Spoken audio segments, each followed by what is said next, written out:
Yo, what's going on, guys? What is happening?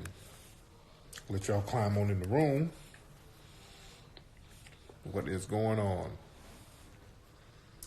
I'm just chilling, late night. It's goddamn, it's cold as hell in my spot. Letting everybody pile on in the room. I hope you guys had a great night. I hope you guys had a productive day. What's up, Camel Runner? Candace Owens wedding. So what's happening, man? I'm here checking in with the family. Feel like OJ. Hi, Twitter world. It's yours truly. That's what OJ does. Shout out to OJ Simpson. OJ be giving football tips on Twitter.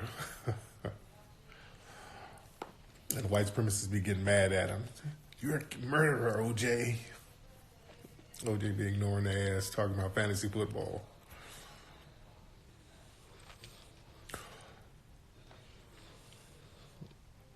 Young Nex married a black woman. Well, I don't know what you're saying.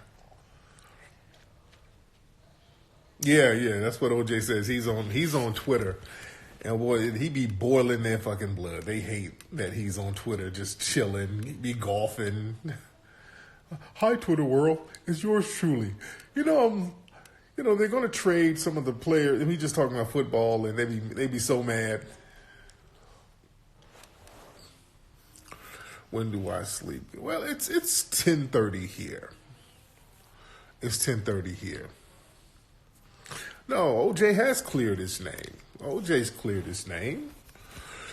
That murder that he didn't do, that happened 25 years ago, over 25 years ago. So he ain't got nothing to clear. I mean, he was found not guilty. He was found innocent. You did? So he don't have to clear anything. He's already been cleared. Yeah? What's my thoughts on Isaiah supporting Trump? Good question. And Isaiah might be listening. And I knew Isaiah was kind of going in that direction because I've spoken to Isaiah personally, and he's called me trying to convince me that certain Republicans were cool, and I'm like, okay, I don't know what my man is going on this one. So I kind of knew he was going in that direction based on the private conversations we were having. So I'm not surprised as far as that. I talked to him and he was like, yeah, man, there was some Republicans that are this and yeah, I wasn't really feeling that. What I really, you can support who you want to support, because I'm not a fan of the Republicans or the Democrats. What I don't like, which I really, really don't like, there was something, Isaiah, he was promoting some link of these black Republicans, and they had some little video that they spliced together talking about all the black Republicans and all the black people who's going to support Trump and all this. And in this video, they were in LA, and they were showing different clips of people in LA, different black people. I don't know what the correlation was between that and Trump. They were trying to give the impression that a lot of black people are supporting Trump, and that's just not the case. But what I really didn't like is that they had a little montage of Nipsey Hussle's store and a mural of Nipsey Hussle in this video that's dedicated to black Trump voters. I didn't like that at all. I thought that was very, very disrespectful. That I really, really, really didn't like. I mean, y'all want to support Trump and do all that old goofy bullshit, that's fine. But adding Nipsey or his image in a Trump propaganda piece, that's some shit that Nipsey would not have been down with. That's some shit that he would have felt that would have been disrespectful. Nipsey made a song called Fuck Donald Trump. Nipsey made a song called Fuck Donald Trump. The last thing Nipsey would have wanted is somebody using his image in a Trump propaganda piece to get black people to support Trump. So I really felt a certain way about that. I wasn't cool with that at all. Yeah, I wasn't cool with that shit at all. You know. You dig? So, you know, that, and I take issue with that.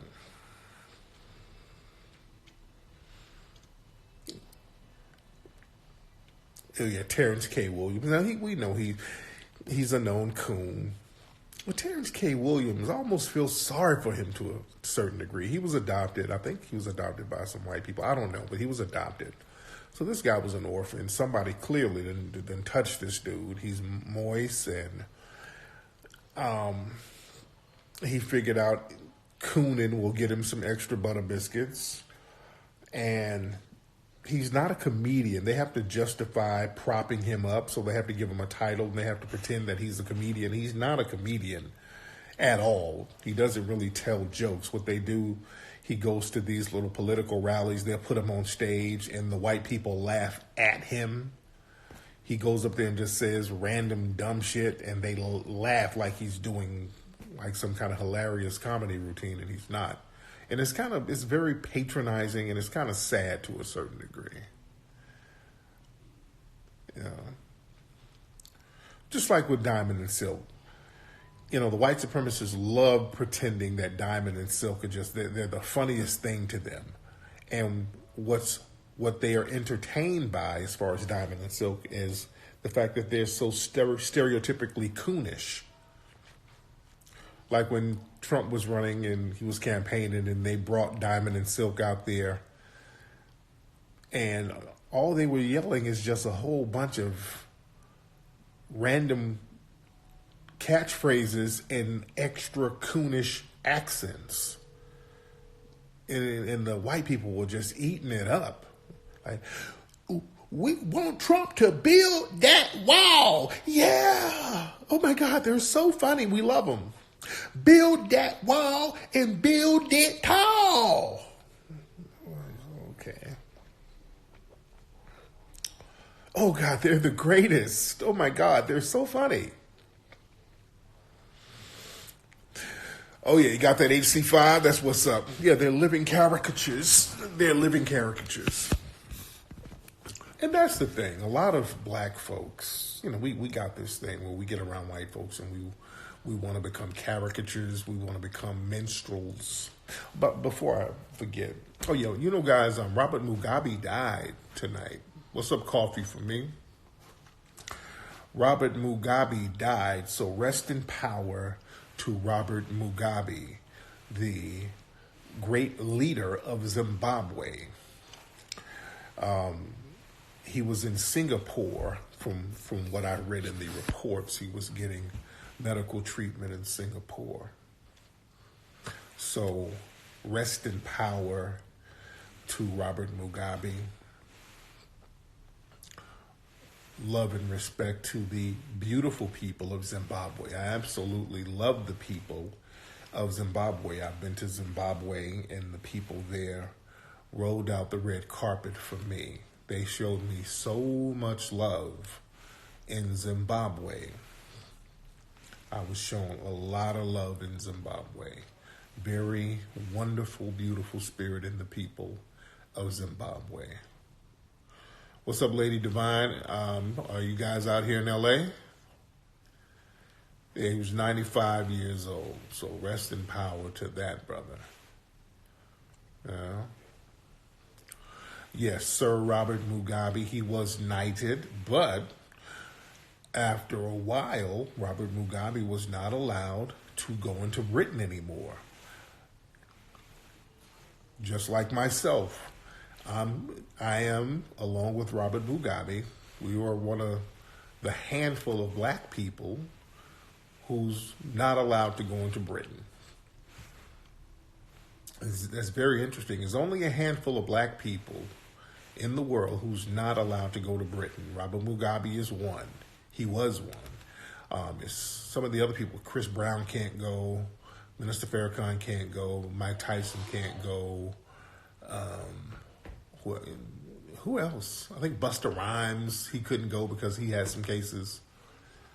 But it's only and me. Ain't that crazy? That shit is crazy. I'm on the same list as world leaders.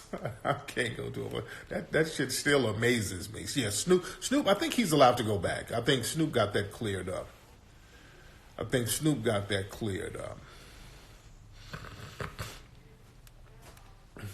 But just the fact that I'm on that type of list.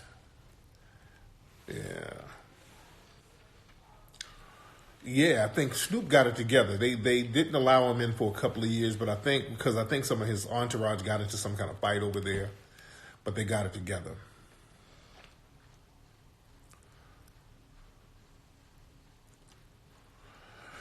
You dig?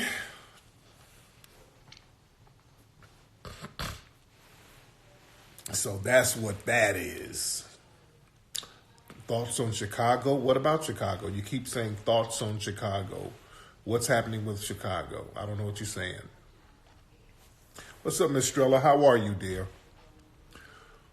What's going on with you, Miss Strella? Chicago is wild, super sad. What are y'all saying? What's happening in Chicago? You're not putting anything in context. Oh, yeah, Tyler, the Creator, he was banned. Yeah. Labor Day weekend, I told y'all that. The Labor Day, those holiday shootings, most likely done by the white supremacists. I talked about that before the quote-unquote shootings were going to happen. I talked about that before Labor Day weekend. I said, look, they're going to say about 80 people got shot, and they're not going to have any suspects, so everybody be careful. And sure enough, that's exactly what happened. So just the white supremacists doing their thing. I don't believe for 1 minute that those are shootings that's done by black people.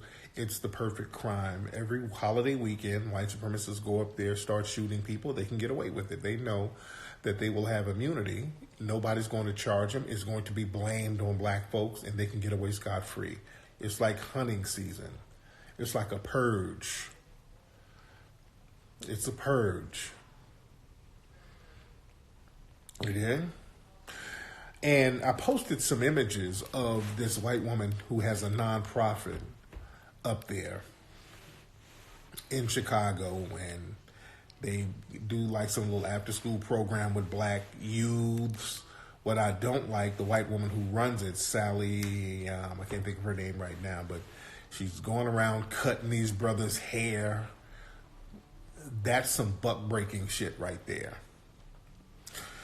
To make them more presentable and all this stuff. Cutting their locks. That's buck-breaking. And, Steve Harvey, she was on Steve Harvey's show at one point, and, Steve and all those dudes, they were all about, we got to cut these boys' hair and all that. I'm not a proponent of that, because it's not your hair that's the problem. That's a buck-breaking technique.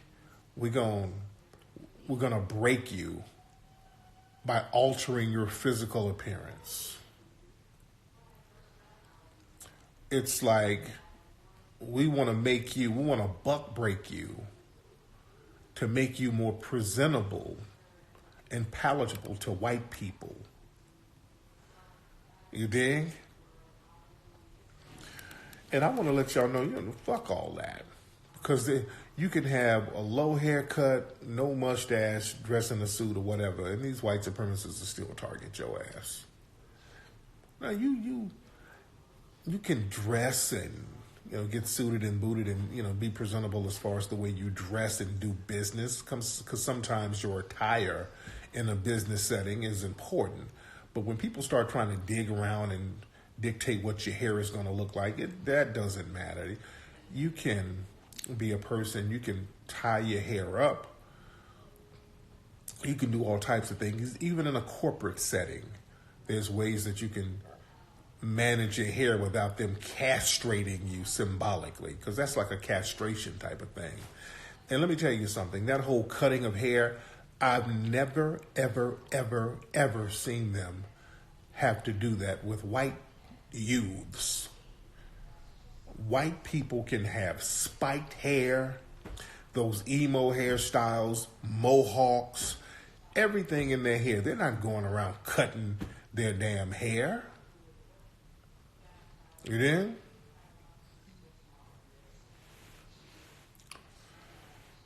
So,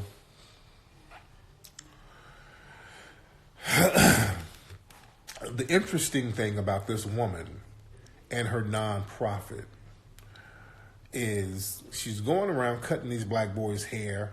She's going around having them serve cupcakes to cops. Ooh, that's another thing. She seems like she's right wing. She's a Trump supporter. She was on Twitter talking about how Chicago should have a curfew. I'm like, oh my God, and we need Trump to help us out. And they're talking Trump is on some Nazi shit. And when they start talking about curfews, now we're getting into Nazism. And this woman who's supposed to be a friend of the black community is proposing all of this stuff. Running around talking all that all lives matter talk. She's a right winger, clearly. And the irony is, she's getting thousands of dollars from Jay-Z and the NFL. When the NFL and Jay-Z and Roc Nation said they're giving these different organizations, these justice organizations, money, her organization is one of them. Her organization is one of those organizations that Jay-Z and the NFL, they're giving goddamn money to, dude. So, is this that chess move niggas was running around here talking about? I mean, this Jay-Z deal is going from bad to worse to worser. This Jay-Z deal is so janky and it's so buffoonish. I almost think that and I guess this is me on a subconscious level trying to give Jay-Z the benefit of the doubt. Do they have something on this nigga? Dude, it's like, listen, I think the way this deal is making Jay-Z look right now, it's like they're holding something over his head. I remember some months back when they had some articles talking about how Tidal is being investigated for faking streams. So, what if it was a situation where they were like, look, Jay, we'll make this go away, but nigga, you're going to have to toe the line for us. Because I noticed that whole story about Jay-Z being investigated with Tidal and all that shit went away. That whole story went away. Y'all notice that? For a very quick minute, they were talking about Tidal and fake streams and investigating him, and then all of a sudden, that shit went away. So it was like, did this nigga have a meeting with some higher ups? And they say, yeah, we can make all that go away. But we're going to need you to be the Negro Whisperer, and you're just going to have to be our mascot. Jay-Z has been compromised, man. I'm not even saying this out of a spirit of meanness.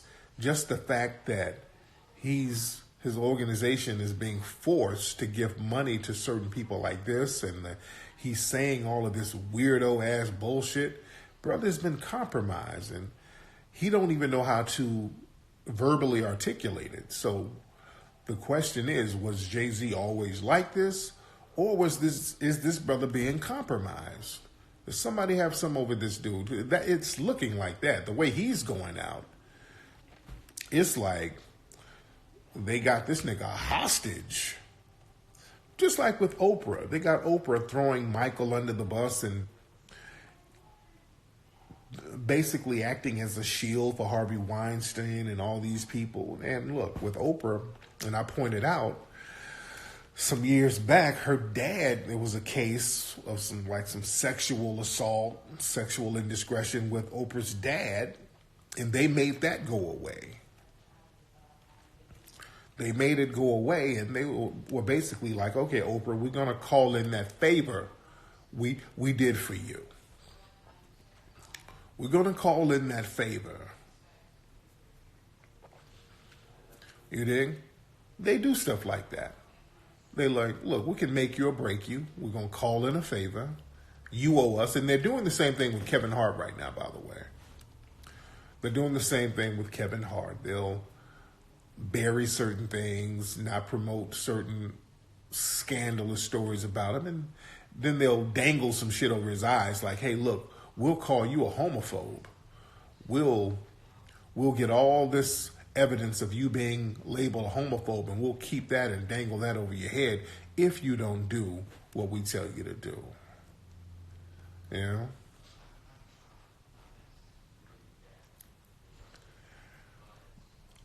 So, very interesting stuff. Very, very interesting stuff. A lot of y'all in here tonight. But like I was talking about earlier, there's a lot of us who like to get the buck dancing when we get around those in the dominant society. And, you know, they like to turn us into minstrels. They like to parade us around as circus acts. You know, they kind of give us the human zoo treatment. And they like to show people in an exploitive way, just like with Lil Nas X. Lil Nas X, his sexuality is being exploited by the white corporations. See, whenever we deal with them, the relationship is very exploitive. You know who else is being exploited? You know who else? That Lizzo sister. That sister Lizzo. And Azealia Banks said something very interesting. And Azealia Banks, she's a piece of work her damn self. But sometimes a clock is semi-right twice a day. And she was basically, you know, saying what a lot of people thought, that Lizzo is on some mammy shit for white people. No, Azealia ain't no damn better, by the way, which is interesting, because Azalia's been out here doing some bedwenching her damn self. But the Lizzo sister, she seems like a nice sister. I like to see anybody get any kind of success. But the reason why her audience is primarily white, and white people gravitate towards her, and this Lizzo stuff, this Lizzo chick, from what I understand, she's been talking some bedwench talk as of late.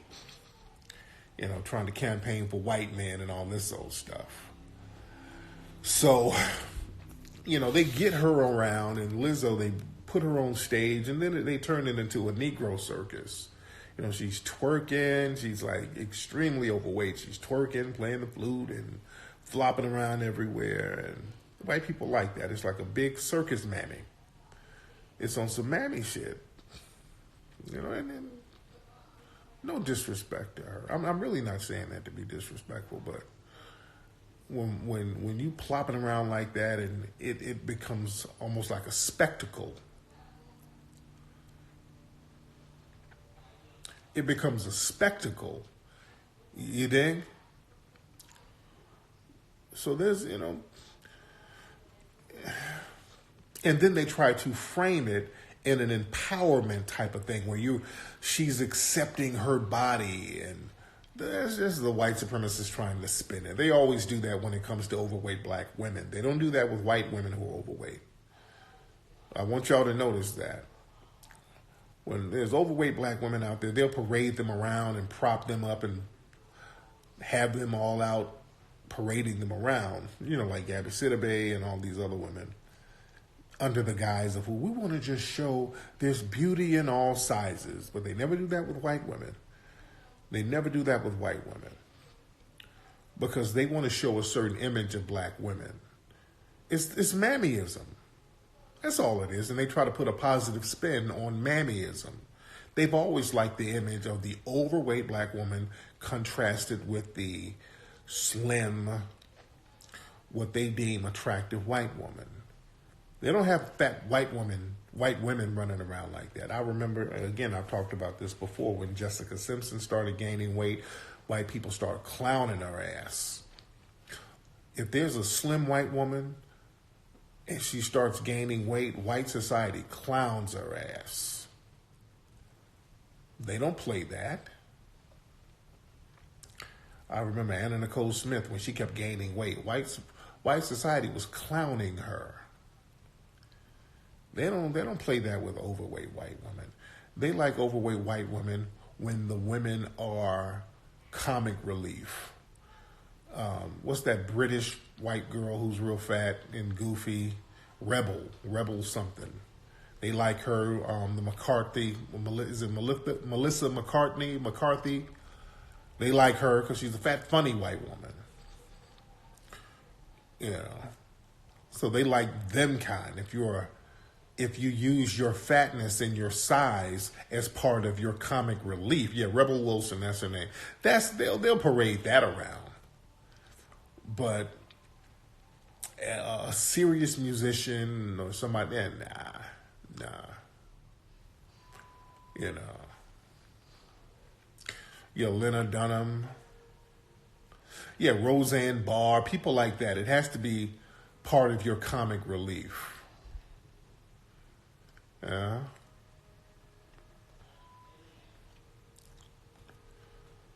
Yeah, Rosie O'Donnell. Yeah. Yeah, Amy Schumer. Yeah, it has to be part of your comedy.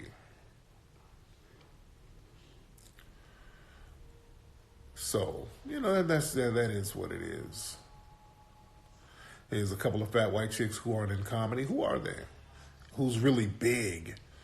I'm talking about a real big name that's being promoted everywhere. Who? Because see, Rebel Wilson, who's so unfunny to me. Rebel Wilson is so goddamn not funny.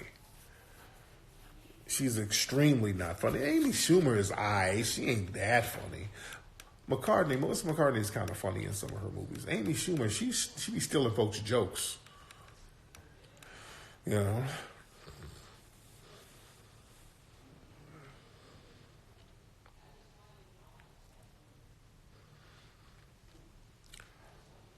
Yeah, Ricky Lake.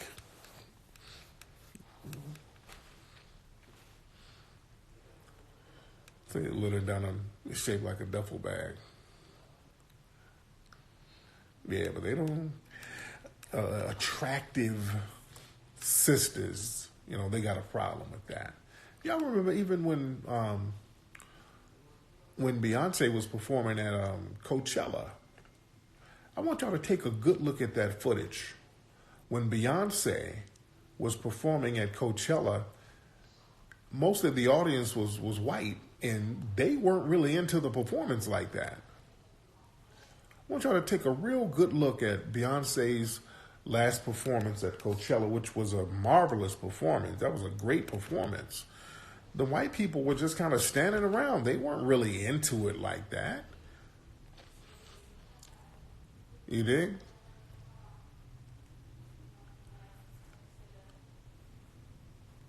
Yeah, Demi Lovato, yeah, she gained weight. You ain't heard from her ass. But yeah, you know, they weren't into it because, you know, you got this white audience there. What's up, Mercedes? How are you, dear?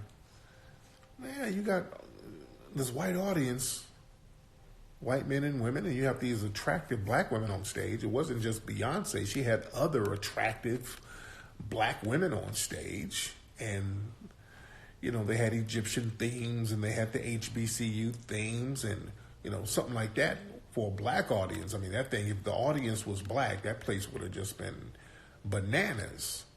But, you know, there were too many black positives on the stage with Beyonce performing. There's too many black positives. You know, so they're promoting schools, HBCUs. They're promoting, you know, some form of black history with the Afrocentric thing. And Beyonce's attractive, in shape. All the other dancers attractive, in shape. So there's a lot of black positivity there. Yeah. But with somebody like Lizzo, who's out there plopping around, extremely overweight, wearing a leotard. I don't know what that shit she be wearing, but it looks crazy, and white people like that. They're like, oh, cool. This is not a threat. You know? Yeah, this is not a threat at all. What's up, twins?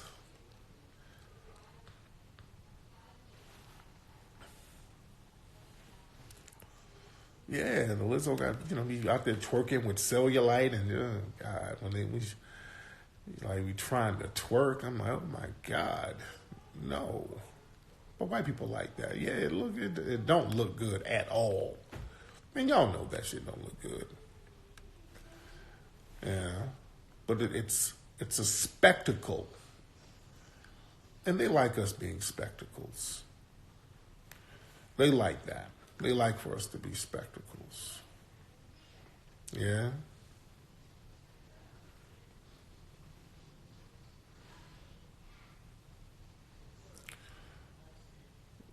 Yeah, it's almost like a drag performance, you know? You know, it's very circus, a circus-like atmosphere. You know, yeah, that body positivity. So y'all keep being overweight to make us feel better. You know, it's not a diss to her. It's not a. I'm not dissing that sister. I'm not dissing that sister. But I like for us to understand racial politics.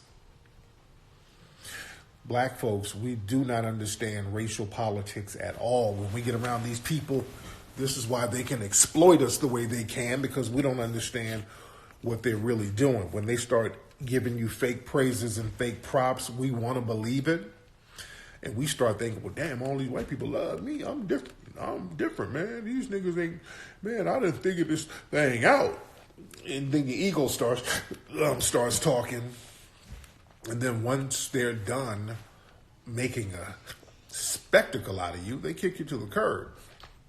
And then your money run out, and you're like, hey, I'm still down to do some cooning and buck dancing. And they're like, no, we got another one. No, we got another one. We don't really like you the way we thought. We don't like you the way you thought we did. We did?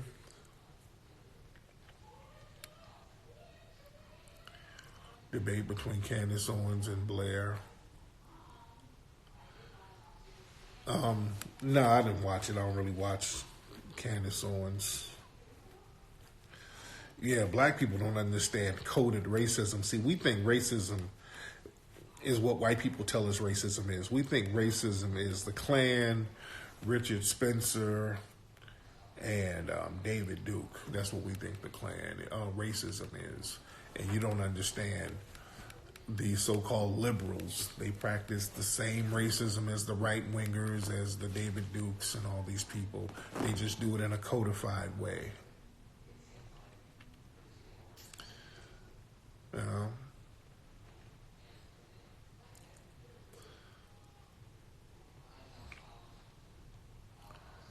Yeah, they think it's the skinheads, yeah. And black people really underestimate how racist the white LGBT people are. Excuse me. Black people really, really, really underestimate the racism that's deep in the white LGBT community. Black people, I don't know why you're so damn confused about that. The white LGBT community are not only racist as shit, they're damn near more racist than the straight white supremacist community. They're very, very racist. They've always been. Y'all better understand, even in Germany, there were gay Nazis. There were gay Nazis in Germany, dude. Some of the top-ranking people were gay over there. I mean, even now, you got Milo, who's part of the alt-right. Black people, what happens is they con you talking about their minority group and they've been oppressed just like black people, and you think that there's some kind of camaraderie there with black people in the white gay community. And I specify white because there is no black gay community. There's no black gay community. And see, a lot of black people try to use their gayness to distance themselves from black society. They try to other themselves from black society. That's why they like the intersectionality term. You think if you're gay, you have more of an affinity or connection closer to white people.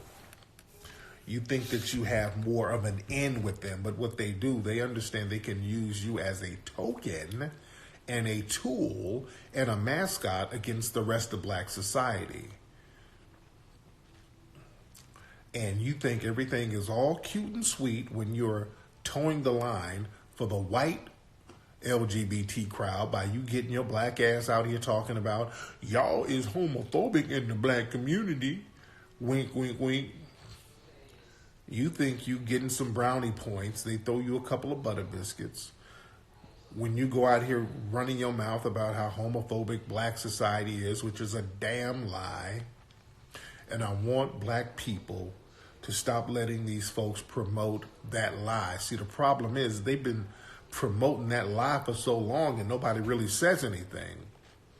Check anybody who promotes that stupid ass lie. That is a damn lie. Black people are not homophobic. Black people don't do anything to gay people. You know what they do? When they say black people are homophobic and all, they're transphobic, that's a code. Basically what they're saying is, I can't find enough black people who will have sex with me as a man. That's what that's really about. Because black people are like, hey man, if that's what you are, do you. Oh man, that's a problem. Just like with Kevin Hart, they were on this HBO thing. He was on there with Lil Nas X, and it was Kevin Hart and a few people, and they were having a conversation, and Kevin was like, yeah, you're gay. If you're gay, so what?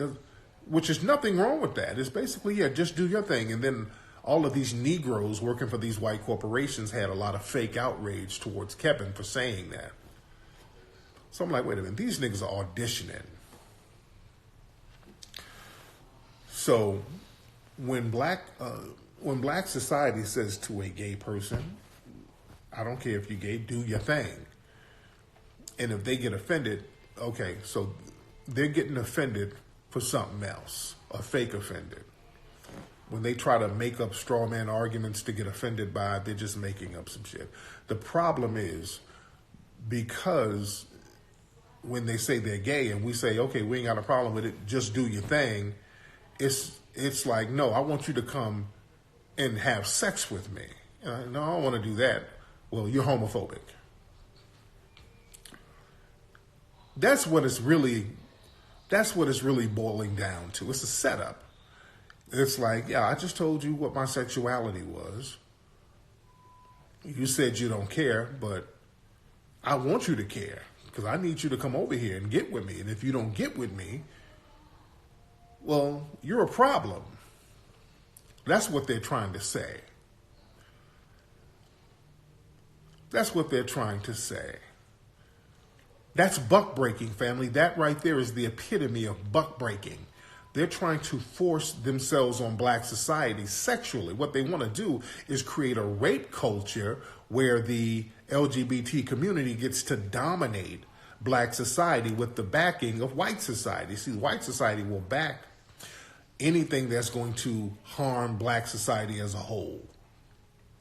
So what they're trying to do, they're trying to create a LGBT rape buck-breaking environment where they can dominate heterosexual black people sexually. That's what they're trying to do. That's why when Jadena, and I talked about this on my broadcast the other day, and I want you guys to research everything I said. First of all, go to my Tariq Radio YouTube channel. I did a broadcast last night talking about the Rainbow Railroad, the Rainbow Railroad, this white nonprofit that goes to African and Caribbean countries and get gay black people and bring them over here and then put them in certain positions. I was bringing all types of receipts. And I brought up that speech, that interview Jadena did where he was telling half-truths about the history of homosexual behavior in African countries. He was trying to tell the lie that there has been a culture of homosexuality in African history before colonization. That's a lie. He tried to say, or create the narrative, or push the narrative, that before colonization, there was cultures of homosexuality in Africa. And I broke all that stuff down last night. And I want y'all to do your research on what I was talking about. He brought up the kingdom of Buganda, where the king was openly gay. And then he switched subjects. He went on to something else. He was like, yeah, homosexuality's been around long before the Western colonizers came through. For example, in Uganda, when it was called Buganda, the king there was openly gay. And then over here, stop, let's break that down. Then I broke it down. I had to break that down. And I want y'all to research. He was talking about King Mwanga, King Mwanga, not Mwanga, Mwanga, King Mwanga II. King Mwanga was raping the men in the kingdom, and he was a pedophile. He was getting them young. He was getting boys like 10 to 14. And not only that, he was an anomaly, and I broke it down. I unpacked it. The people in the kingdom, they were rejecting this man's homosexual tendencies. They were rejecting it. And also, based on documents and books that are out, King Mwanga, he learned the practice of sodomy from Arabs who were in the area. There were Arabs who were in that area, and this was all in the late 1800s. This wasn't in ancient times. In the late 1800s, there was a scramble for Africa, so you had all types of colonial powers there. And the Arabs had been there, and the Arabs were the ones who introduced that over there. So, again, we've proven that it was outside influences bringing that in, and the people there rejected it. And then I brought up the Uganda martyrs, the people who chose to die rather than let the king violate them sexually. And everything, I want y'all to look all this stuff up. This is very well documented. So for him to sit up and say, well, that king was gay and that was something that was normal. No, that wasn't normal at all. And that brought the kingdom down. Thousands, not thousands, but dozens of people died because they wasn't giving themselves up. Men, rather, a bunch of men got killed because they wouldn't let this man, the king, violate them. Yeah? Because over there, they didn't even have a word. There was no word for homosexuality. That was a foreign concept. Now, they had a word for it in Arabic. The Arabs had a word for it. But they didn't even have a concept of that. Sodomizing a man for what?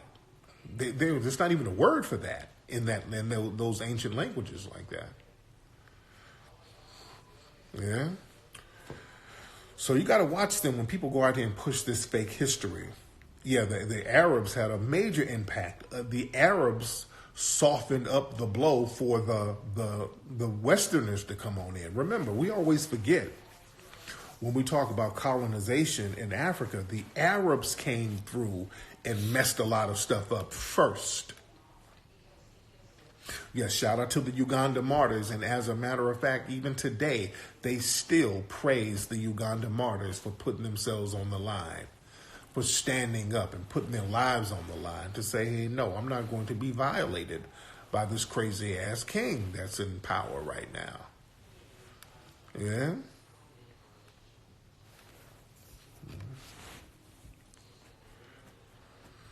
But remember, when they start talking about certain odd practices that were unusual, these were other people bringing that in. Arabs first, and then the white supremacists. You know?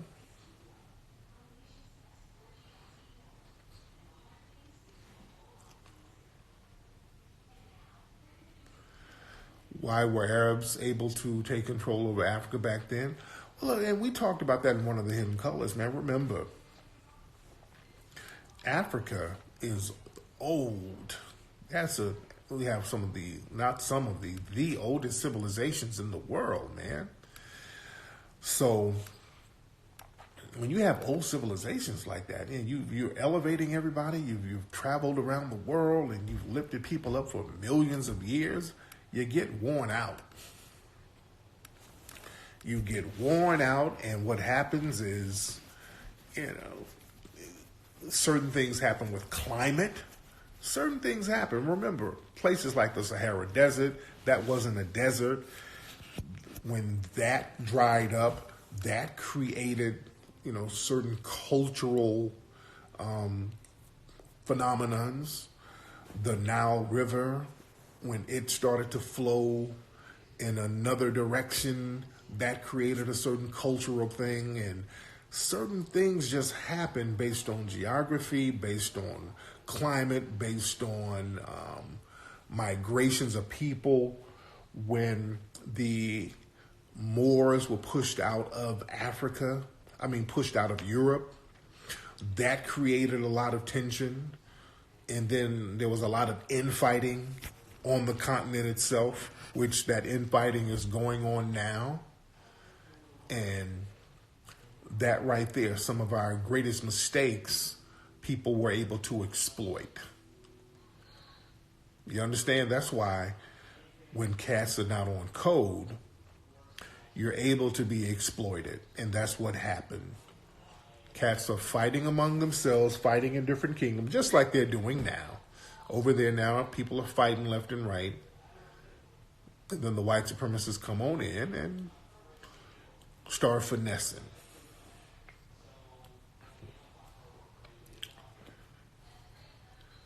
So that's why getting on code is important. See, and we tried to do that with, black people over here. We've been trying to push a Pan-African agenda. We've been the only one trying to push that thing. And truth be told, no other people are biting. We've been trying to tell the world, hey, man, look, we'll help you get here so you can help us fight. Let's do the same thing. Why don't you open up those borders for us? And nobody's doing that shit. But we're like, we'll help you get here. And instead of them opening borders for us to go there with them and we can all reach out globally, cats come over here after we help them. And then they be like, all right, well, y'all Akatas are kind of lazy. Like, nigga, we just had a whole civil rights movement. We just got our brains bashed in to bring your ass over here. We fought to get you here. Yeah, I came over here and I did well. I didn't have nothing when I came here. Now look at me. I'm a doctor living in a nice house. And I'm like, wait, what, nigga?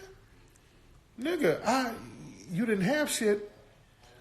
And whatever you got because we fought to get the minority programs that included immigrants and all these. We help you get the money. We help you get into our HBCU that was meant for us. Yeah, nigga, I know what you got. We help you get it. So it's that type of attitude. Motherfuckers got this real crazy attitude like, look how well I'm doing. Motherfucker, I help you. We help you as a group. That was us. All those programs, that was our shit. To help you. Yeah, you went to an HBCU because we fought to help you go there. We were like, yeah, we'll share our little limited resources. And now people got on some real ungrateful shit. Like, yeah, the same shit y'all were doing over there where you're from. Y'all bringing that here. And now that foundational black Americans are like, nah, no more of that. It's like, hey, wait a minute. Y'all being xenophobic. There was a brother on Twitter tonight.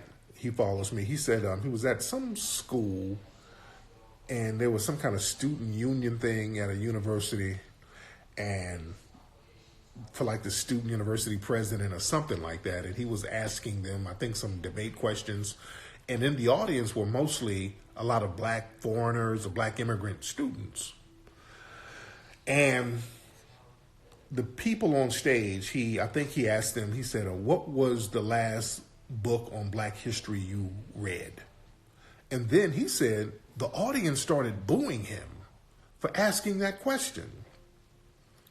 He said he asked that, and then they were like booing him, calling him an asshole and a dickhead. He was like, oh, wow. He was like, these were mostly foreign and immigrant black kids booing because I'm asking about them, the people on stage reading Black history. And that was very interesting because I've told people this before. If you notice people who hate on my movies, it's not people over in the continent, because I've been there. I've been over to the continent.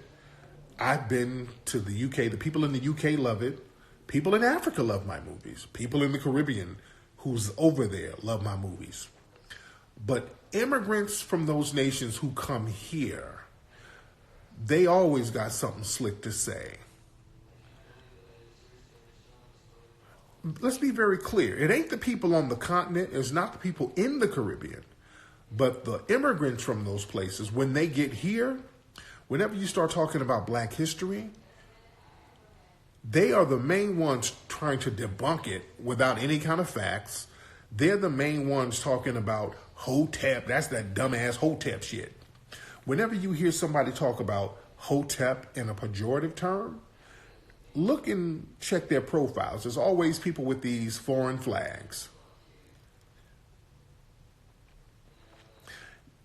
You notice most of the people over here who are in positions in these white media corporations to talk about Black issues, places like BuzzFeed, Huffington Post, all the so-called liberal media outlets where they have Black people as the gatekeepers of what Black culture is, most of those people are immigrants. As you know, most of them are immigrants. Damn near all of them, to be honest. But most of them, I would say about 95% of them are immigrants. The root, nothing but immigrants at the root. The root is basically Black immigrants. Blavity, Black immigrants. Joy Reid, all of these people are immigrants. Notice none of these outlets really talk about my films. Roland Martin, exactly. Notice how none of these outlets talk about my films. Think about that. Now, they talk about me. Every time I tweet something, they'll talk about me in a negative. It's always a negative when they talk about me. Or if they mention my film, they'll mention it in a negative. But all of these Black publications, or not even Black publications, white publications with a couple of Black faces being the voices of Black society, none of them really talk about Hidden Colors. None of them. And Hidden Colors is the most successful Black history documentary series ever. Do y'all understand that? There is no other Black history series more successful and popular than Hidden Colors. And I'm talking about all across the board, as far as sales, as far as popularity, as far as critical acclaim. No other documentary series about Black history is more impactful or powerful than Hidden Colors. As we know, all of the movies, they went to number one. Hidden Colors 5 is number one now. Shout out to LP Brotherhood. My brother, what's going on? But it's number one now. And they haven't made one peep about it. Not one peep. Now, they see it. They know it. They troll me all the time, so they know about it. But these other Negroes running around talking about some Hotep. Anything about Black history, they shun. Whenever we talk about Black history, they're the main ones trying to talk down on it. Oh, that's that dumbass Hotep shit. Man, please. They sound almost like white supremacists. Now, why are they like that? Now, Ava DuVernay, they'll prop her up. They'll prop her up. And when that movie she did, 13, that was basically a diet Hidden Colors. In fact, she used people in that film that was in Hidden Colors. That was a diet Hidden Colors movie. We'd already talked about the prison system in Hidden Colors 2. Yeah? But the reason they do that, they don't like talking about black history and black American, because we talk about black history from a black American standpoint. And when we talk about our history, black Americans, we talk about it and we're still on our ancestral land. So we're still on the ancestral land that we talk about. So when we talk about a Harriet Tubman or a Nat Turner or Frederick Douglass, we are still on that ancestral land of the people that we prop up. And these are people that are known and revered around the world. When you think of a black person, historically, you think of a foundational black American. If you go to Google and type in prominent black person in history, everybody who comes up is going to be a foundational black American. You understand? Everybody you see is going to be a foundational black American. The greatest black musician is going to be a foundational black American. Anytime you talk about black excellence and look it up, we're going to pop up. Greatest fighter, Muhammad Ali. Who's the greatest entertainer? Michael Jackson, whoever. We're going to pop up. The greatest freedom fighters, Dr. King, we got so many. Michael Jordan, we got so many. As far as the women, our women are riders. Who do we? Harriet Tubman, Rosa Parks, Ida B. Wells, Fannie Lou Hamer. You understand? When you start talking about historical greatness all across the board, you're going to come up and pop up a foundational black American, best actor, Denzel. You're going to get a foundational black American. And a lot of these folks, they got a problem with that because they're supposed to be authentic, full African, but they're not the face of black greatness. Not only that, especially when they come here.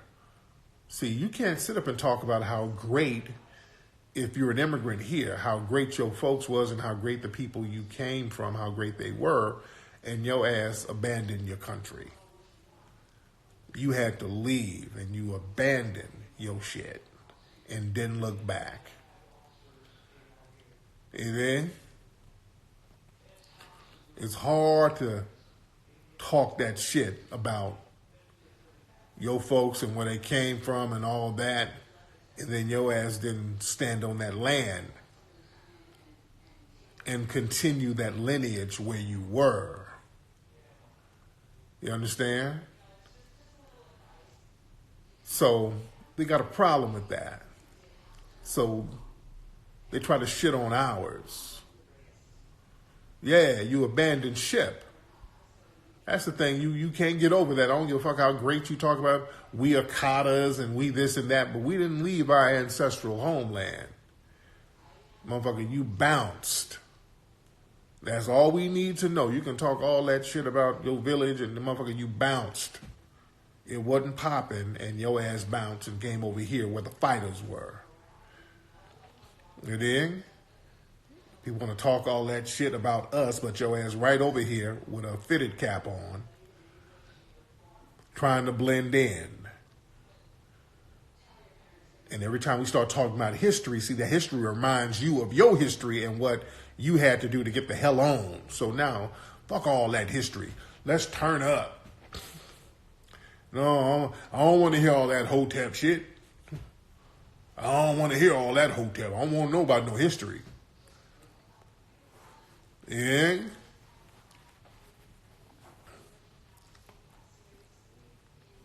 See, that's the problem. You don't want to we start tapping into what went on in your country and what motherfuckers went wrong and why you had to bounce.